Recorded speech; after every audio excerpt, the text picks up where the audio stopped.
नमस्कार, माया खबरों की से मैं यज्ञ जोशी। आइए बढ़ते हैं खबरों की ओर। कोटा मेडिकल कॉलेज से बड़ी खबर सामने आई है। अब मरीजों को इमरजेंसी सेवाओं में राहत मिलने वाली है, क्योंकि मेडिकल कॉलेज प्रशासन ने कई नए दिशा निर्देश जारी किए हैं। अब ओपीडी गेट के बाहर 24 घंटे ट्रॉली मैन तैनात रहेंगे, ताकि गंभीर मरीजों को तुरंत डॉक्टरों तक पहुंचाया जा सके। सभी डॉक्टर, नर्सिंग स्टाफ और ट्रॉली मैन ड्रेस कोड और आई कार्ड के साथ ड्यूटी पर रहेंगे। भर्ती मरीजों को अब बाहर से दवा लाने की जरूरत नहीं होगी। अस्पताल में 3 महीने का दवा स्टॉक रखने के निर्देश दिए गए हैं। इतना ही नहीं, मरीजों के सैंपल अब वार्ड में ही लिए जाएंगे और जांच रिपोर्ट भी वहीं उपलब्ध कराई जाएगी।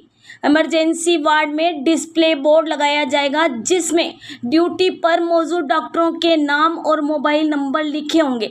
अगर किसी मरीज को शिकायत होगी तो सीएमओ तुरंत समाधान करेंगे।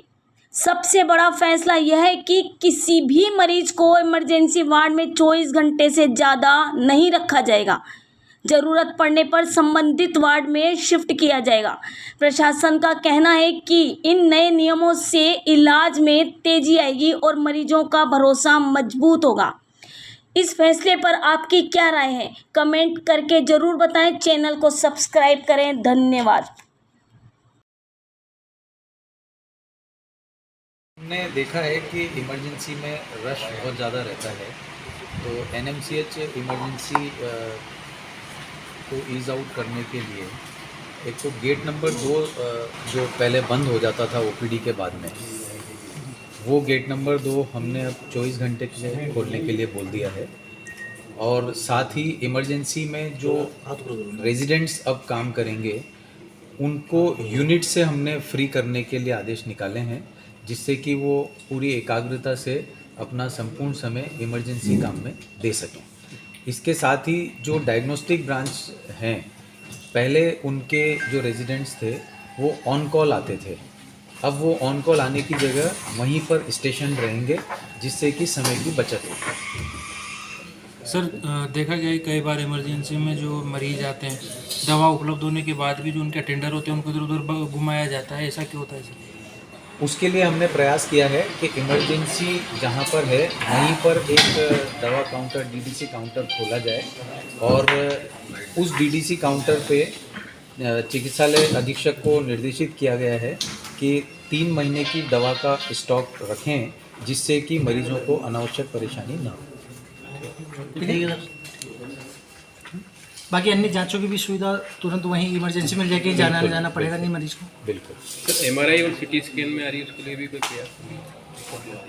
एमआरआई और सीटी स्कैन, जैसे कि मैंने बताया कि राज्य सरकार ने पीपीपी मोड पर लगाने की हमारे को परमिशन दे दी है और इसके लिए कार्रवाई चल रही है। शीघ्र ही एक सीटी स्कैन और एक MRI super speciality critical care block में और एक एमआरआई एमबीएस चिकित्सालय में लगाने का काम प्रारंभ किया जाएगा। सर, एक बस हादसा हुआ था अभी अहमदाबाद वाली बस, उसमें जब मरीज आए थे तो लापरवाही सामने आई है जो वहाँ पे थे इमरजेंसी में, कि जो गाँव है, गाँव के अंदर जो कांच है या टुकड़े कंकर उनको निकाला गया और उस पर ऊपर से ड्रेसिंग कर दी गई।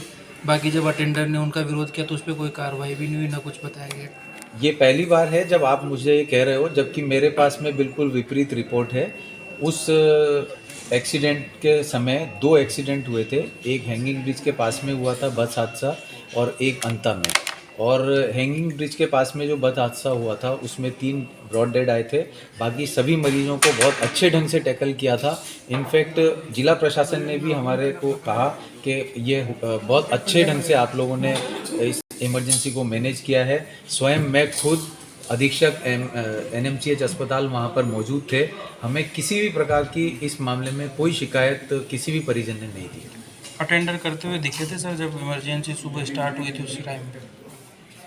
हो सकता है आप लोगों को अगर किसी ने कहा हो, तो आप लोगों ने भी हमारे तक अभी तक कोई बात नहीं पहुंचाई और किसी भी अटेंडेंट ने हमारे से एक बार भी ये नहीं कहा। सब हमारे को कह कर के ही गए कि इमरजेंसी 25 मरीज एक साथ आ गए, उनका इतना त्वरित गति से इलाज हुआ है, ऐसा सरकारी अस्पताल में कभी संभव है।